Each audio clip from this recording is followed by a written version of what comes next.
गुरु जी ने तीन चीजों को इम्पोर्टेंस दी जब 2003 गुड़गांव में सत्संग शुरू करवाया।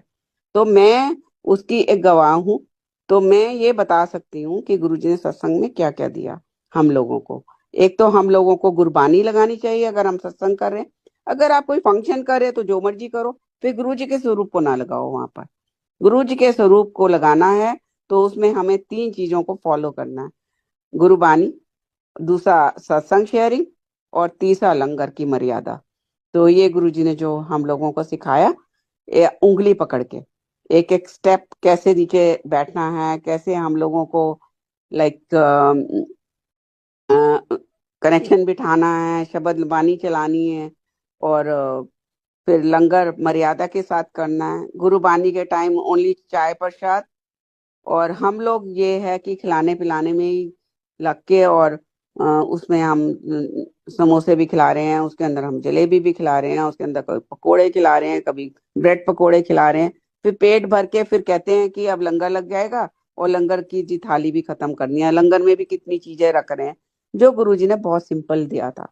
तो मैं संगत से यही अरदास करूंगी कि ये लंगर की मर्यादा को सब लोग समझ लें। और जब पेट भरा होगा तो लंगर का चाव भी निकल जाता है। तो उसमें हम भाव से नहीं खाएंगे तो वो लगेगा नहीं। और बहुत बुजुर्ग संगत होती है जो नहीं खा पाती इतना, कि आप पहले समोसे भी खिला दो, चटनियां भी खिला दो, और फिर उसके अंदर क्या होता है कि शबद वाणी में तो ध्यान ही नहीं है। खाली वो बटने बटाने में चीजें उठाने में, फिर प्लेटें उठाई जा रही हैं, ये किया जा रहा है।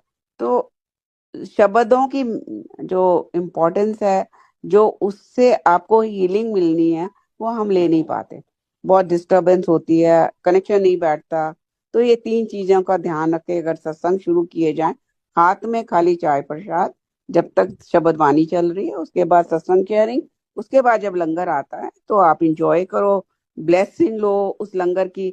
लाइक उस ब्लेसिंग से खाओगे, चाव से भाव से खाओगे तो वो लंगर लगेगा भी। अगर अनमने मन से खाएंगे तो लंगर नहीं लगता। ये गुरुजी ने बहुत स्पष्ट बताया हुआ है, टाइम टू टाइम। तो बस ये तीन चीजें फॉलो करनी है अगर आप सत्संग रख रहे हो, और बहुत सिंपल रखो। और ना उसमें केटरिंग का गुरुजी ने दिया था, घर में बोला था बनाने को। एक चीज घर में अपने हाथ से बनाओ, आधा लंगर, और आधा भले संगत की हेल्प लेके बनवाओ। तो ये गुरुजी का दिया हुआ है, अगर हम इसको फॉलो करेंगे तो हम बहुत कुछ